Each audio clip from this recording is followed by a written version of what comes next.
I don't think I have any Jesse Helms defenders here, Nina. Not me. I think he ought to be worried about about what's going on in the good Lord's mind, because if there's retributive justice, he'll get AIDS from a transfusion, or one of his grandchildren will get it. The man is on the court. You know, I hope his wife feeds him lots of eggs and butter, and he dies early like many black men do of heart disease. The idea got into their minds that to kill other people is a great thing to do and that they would be rewarded in the hereafter. But Christians do that every single day in this country. Do they blow people up every yes, single day? Christians every day. People walk in the post office. I mean, Fidel is now 61 years old, but his charisma remains as strong as ever. Fidel touched this young machine adjuster, and the man enjoyed a mild ecstasy. I know the feeling. He has inspired the majority with his charisma. In 2010, there was a Tea Party rally at the Capitol. Did you have a sense from listening to that rally and the people there that they were as much interested in being anti-black as they were anti-Obamacare? America is exceptionally religious, has always been exceptionally religious compared to the rest of... Founded by people who were seeking religious freedom. Well, that's a charitable way of putting it. Founded also by a theocratic cult of religious nuts. Right. This week, 82 years ago, Kristallnacht happened, and in that tower of burning books, it led to an attack on fact, knowledge, history, and truth. After 4 years of a modern-day assault on those same values by Donald Trump, the Biden-Harris team pledges a return to norms, including the truth. Well, welcome to the Morning Report. My name is Willie Lawson. You know, did you just see what I just played? It was a compilation of things from PBS that Congressman Brandon Gill published on X. Now, it seems incredible that, of course, you would have such vitriol, people, hoping that they get, people hoping that Clarence Thomas gets a heart attack, people hoping that people get AIDS, and they're broadcasting this on television. Now, it's even more amazing that they're broadcasting this on television that taxpayers are paying for. They're broadcasting this on television that taxpayers that voted for Helms or support Clarence Thomas or some of these other people, some of the other folks, that the people from the left are literally wishing death upon.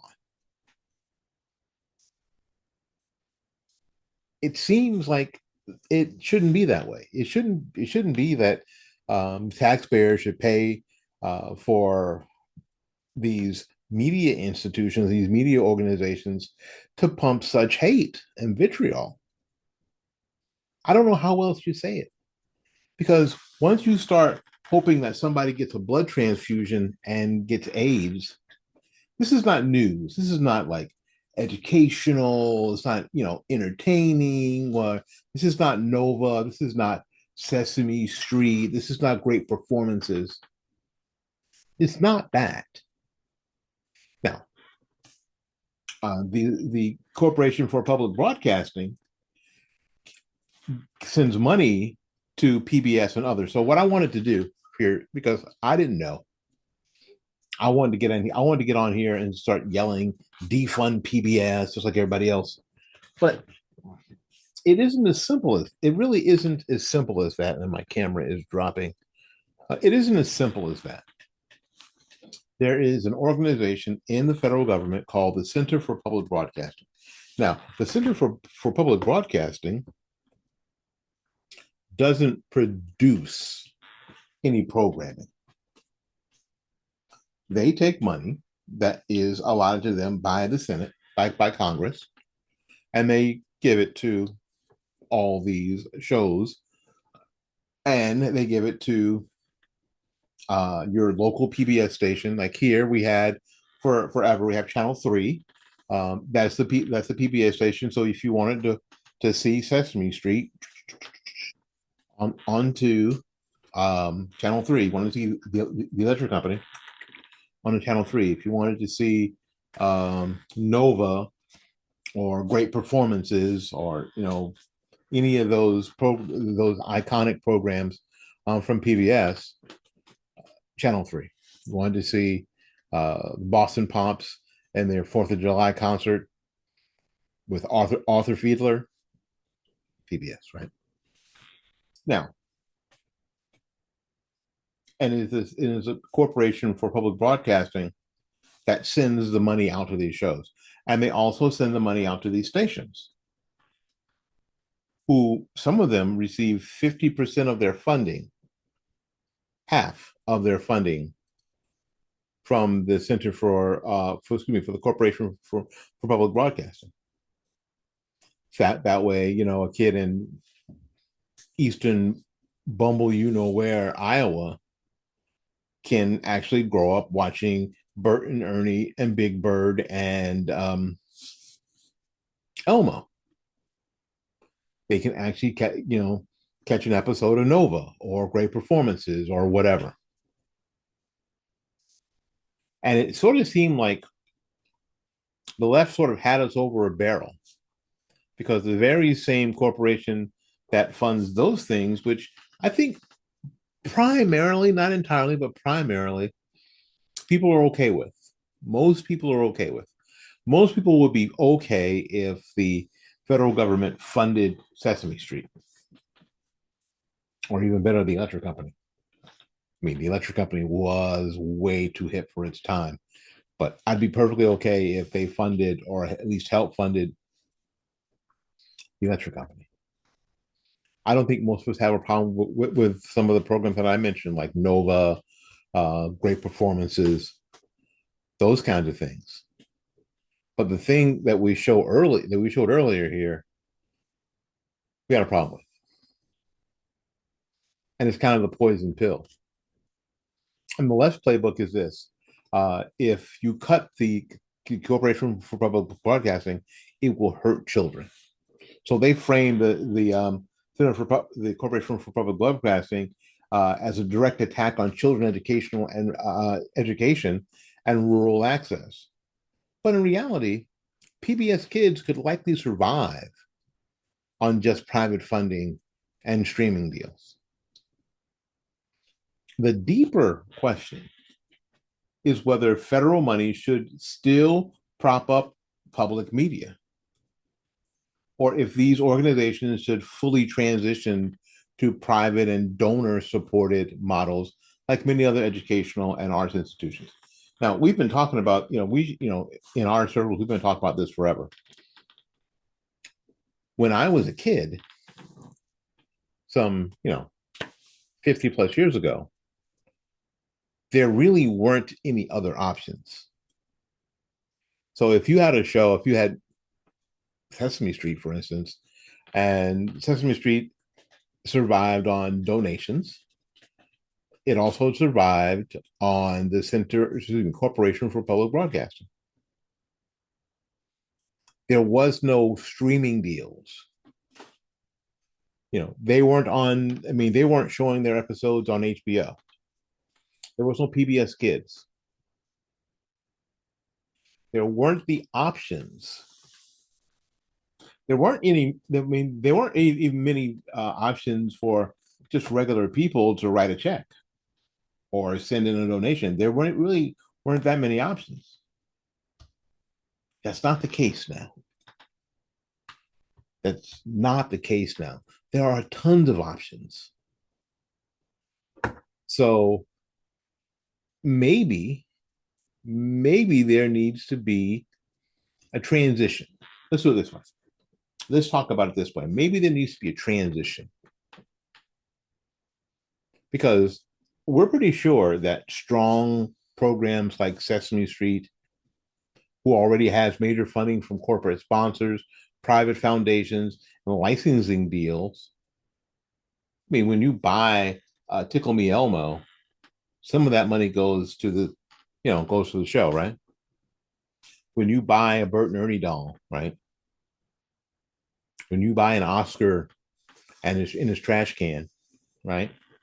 That money goes to the show, because they've got licensing deals. For example, they've got HBO now airs Sesame Street first. You know that? I didn't know that. HBO airs Sesame Street first, and then PBS gets it. Now, science shows like Nova, Nature, American Experience could too attract corporate sponsorships or move to streaming platforms. And when I say move to streaming platforms, my thought is sort of like a Sesame Street deal. They move to the streaming platform, but they still show their shows, later on, just like CBS does. CBS has their programming, or NBC does that with Peacock, has their programming on the streaming service first, and then later, or actually they do it the opposite way. They show their stuff on live first, and then they put it on the streaming service the day after. There are options, is my point. What I think we ought to be concerned with, or at least start thinking about this, that smaller or rural stations probably would suffer the most. So many PBS and NPR stations rely on CPB funding for about half of their budgets. We have here in the Tampa area, we have WMNF, which is a radio station, right? So they get a lot of money from the Corporation for Public Broadcasting, but they also raise a lot of their own money.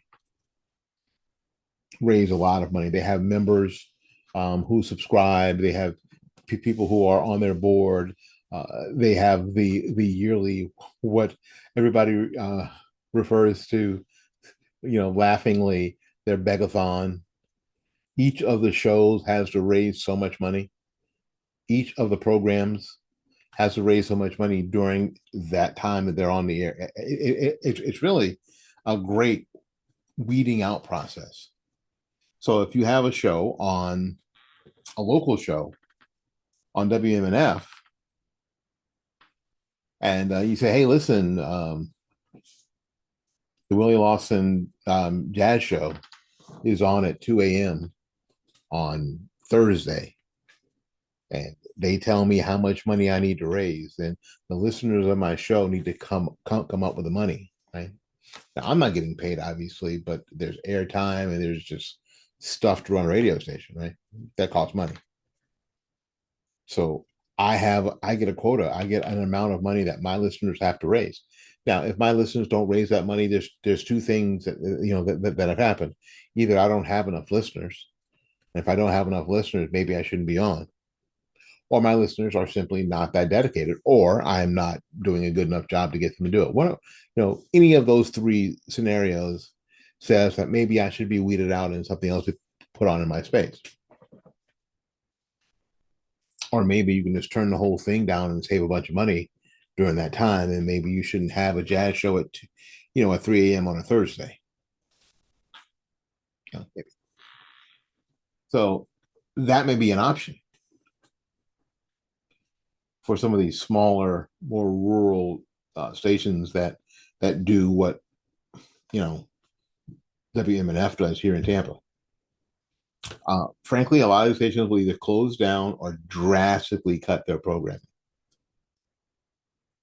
So they may only we may go back to the old days where they don't stay on all night, where they might, just do programming from 6 a.m. to 9 p.m. and go off the air. Maybe. And maybe that's okay. See, we don't like that because there's a cutback. So, but it may be okay, maybe just fine. Now, other shows that a lot of us have enjoyed may suffer. The whole Ken Burns documentary series, like Ken Burns jazz, all that Ken Burns baseball, all those great documentaries might be, because they're expensive, they may suffer. Or should those documentaries be privately funded? That's the question. Should we all be paying for that? Because I know that we're all not watching it. I know that we're all not. I'm pretty sure that we didn't all watch Ken Burns baseball or Ken Burns jazz. As a matter of fact, I didn't watch either of them. So I know we're all not doing it, right? Or great performances So did you see Madame Butterfly the other week? Me either. I don't think it was on. I don't know. So without the Corporation for Public Broadcasting, these types of programs might need to seek higher private donations or move to a premium network like HBO or Netflix, which would limit access to, the people who aren't watching anyway.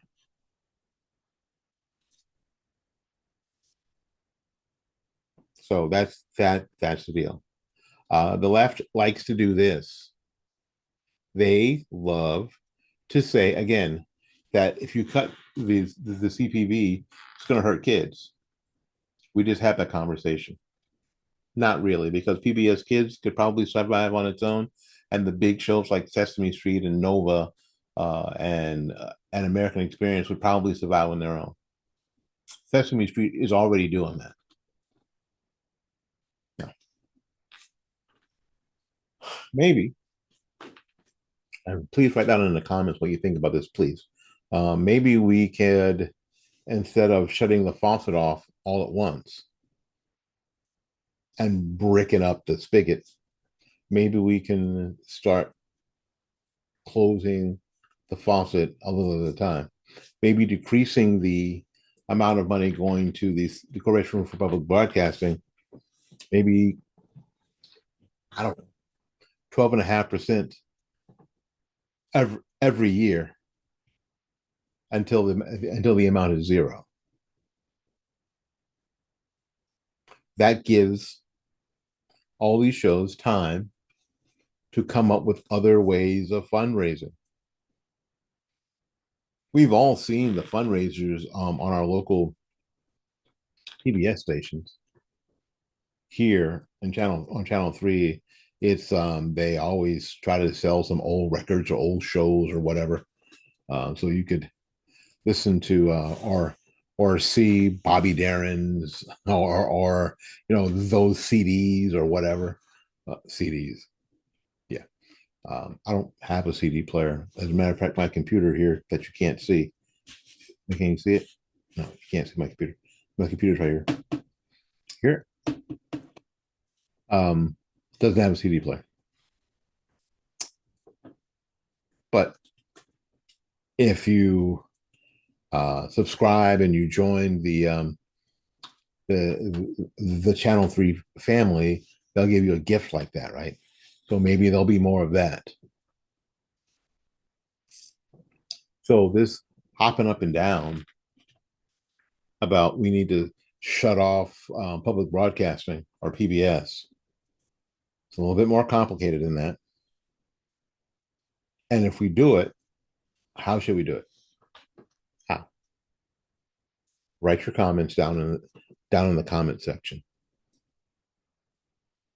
I did indeed sign the petition to cut off funding for PBS, and I'm going to put that link from MRC down in the description box as well. So if you are for cutting off on PBS, because you know that Big Bird is going to be just fine, go ahead and sign that petition.